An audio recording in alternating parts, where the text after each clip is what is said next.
président, justement, c'est lui que je voulais parler. Puisque ça a tellement marqué les gens que même le président de la commission, Quentin Bataillon, on lui en parle encore. Regardez, il était invité sur TV Mag, là, et regardez ce qu'il a dit. Arrivé après 2h30 d'audition, tout s'était plutôt bien passé. Donc et cette blague à la fin, au fond, j'ai envie de rire, mais mon rôle m'en empêche. Et de l'autre côté, j'ai mes collègues qui commencent à s'énerver parce que certains y voyaient une forme de manque de respect, etc. Et je voulais surtout pas, on va dire, que l'audition déraille, alors que tout s'était bien passé jusque-là. Donc voilà, c'est à la fois rappeler à mes collègues que tout va bien à 16h30, c'est l'heure de la fin, au-delà d'être l'heure du goûter. Il y a Cyril Hanouna qu'il faut qu'il continue. Et je vais vous livrer une anecdote. La même semaine, en faisant mes courses, des jeunes sont venus me voir pour demander si c'était l'heure du goûter. Et là, je me suis dit que les travaux de l'Assemblée nationale, effectivement, étaient exceptionnellement très regardés par un public très jeune. Voilà. C'est sympathique, lui. Sympa. Je l'ai rencontré, moi, à la commission. J'ai trouvé sympa. Mais moi, j'étais serré la main à tout le monde, après, même à Saint-Toul et tout. Hein. Je lui ai serré la main, merci, magnifique, la cheminée, magnifique, on y va. Terminé, merci, au revoir, oui. Alors moi, je pense que M. Bataillon, qui est fort sympathique, n'aurait jamais été invité dans cette émission s'il ne vous avait pas eu en face. C'est-à-dire que forcément, ça a occasionné pour lui une sorte de... Ça me fait plaisir. Oui, non, mais de vague de notoriété. Je pense que du coup, il va... Vous voulez qu'on voit la séquence du goûter ou pas? On la renvoie? Oui. Ouais, vas-y.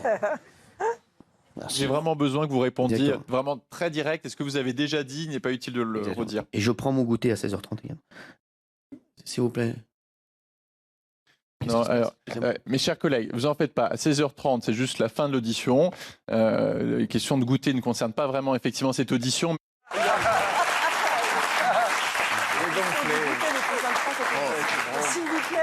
Demain, on fera le débrief.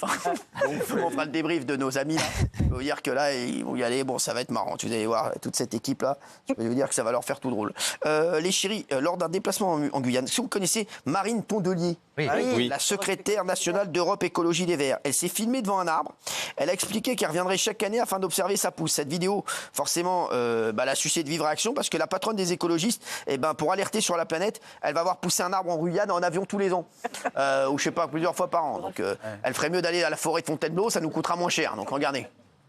Bonjour à toutes et tous, nous sommes à Cayenne, en Guyane, et je voulais vous parler, avant de rentrer, de cet arbre juste derrière moi. Cet arbre, c'est un fromager. Il est chargé de légendes, d'histoires. Il a été planté il y a 20 ans, jour pour jour, par des copains de Guyane Écologie. Donc voilà, c'est un arbre qui symbolise notre engagement écolo, enraciné dans la Guyane. Et moi, je reviens tous les ans maintenant voir comment cet arbre va pousser. Donc je vous dis à très vite en Guyane et bon courage aux écolos de tout le territoire. Mais quelle honte. Alors, quoi? Oui. Moi, je l'aime bien. Mais, elle est sympa, je crois. Elle est sympa. Enfin, je la connais pas, moi. Et puis, aller aux Antilles et en Guyane, il y a des combats à mener, c'est très bien. Mais l'erreur magistrale qu'elle a faite, c'est qu'il y a un an, elle dit « Je ne prendrai plus l'avion, l'empreinte carbone, je vous le promets ». Un an après, elle prend l'avion pour aller 4 jours en Guyane et aux Antilles. Donc, il faut méfier des déclarations comme ça, Cyril. C'est une faute politique d'avoir dit ça. Voilà. Juste, les chéris, on parlera dans un instant... non pas de l'ex-femme de Jean-Paul Belmondo, c'était pas sa femme, c'était sa compagne. Barbara. Arrêtez de mettre l'ex-femme, s'il vous plaît, parce que c'est pas l'ex-femme, c'est l'ex-compagne. Barbara Gandolfi. Merci, merci Patrick. Non mais c'est bon, donc voilà, donc elle a été plantée un arbre, et écoutez, qu'elle en plante plein, voilà, et si je dois planter des arbres dans mon jardin, je l'appellerai. On enchaîne avec cette image complètement dingue, c'est sur la côte est des États-Unis, près de Washington. Un immense pont de Baltimore. Qu'est-ce qui se passe? Un bonbon. Un immense pont de Baltimore s'est effondré après avoir été percuté par un bateau. Regardez, ces images sont incroyables. Incroyable. Il est 1h30 du matin, heure locale, lorsque le cargo percute un pilier de ce pont. En à peine quelques secondes, toute la structure s'effondre et disparaît dans la rivière Patapsco. À peine 2 minutes avant le choc, plusieurs voitures traversent encore le pont. Puis au moment de l'impact, on aperçoit ces lumières clignoter. Elles semblent venir de véhicules qui stationnaient sur l'ouvrage avant de tomber dans la rivière. Ah ouais, c'est fou, hein, ça l'est. Oui. Alors, c'est dramatique, mais il y a quand même un miracle. C'est l'image que vous montez derrière vous qui clignote. Parce que, en fait, le paquebot le cargo qui fait 300 mètres de long, c'est un cargo de Singapour, il est piloté à ce moment-là par 2 pilotes professionnels du port de Baltimore. Pas par le pilote, le barreur habituel du bateau. Ces gens-là, ils connaissent. Il y a une panne électrique. Et du coup, ils actionnent les signaux pour prévenir des ouvriers qui bossent et qui ont le temps d'arrêter la circulation. Ah ouais, heureusement.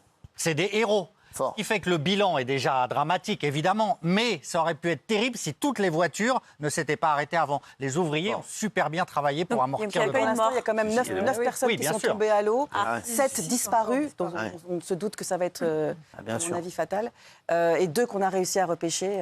Mais ça aurait pu être encore beaucoup plus lourd comme bilan. Les chéris, il y a une étude qui est sortie sur les chiens. Je sais que vous adorez les chiens, vous qui nous regardez tous les soirs. L'analyse des ondes cérébrales montre qu'ils peuvent comprendre certains mots, les chiens.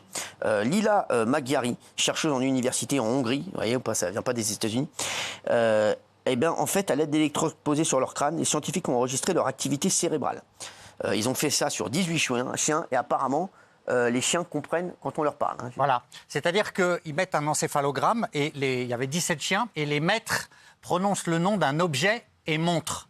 Si ce qu'ils montrent n'est pas l'objet, s'ils veulent induire en erreur le chien, il a des réactions dans le cerveau qui sont différentes.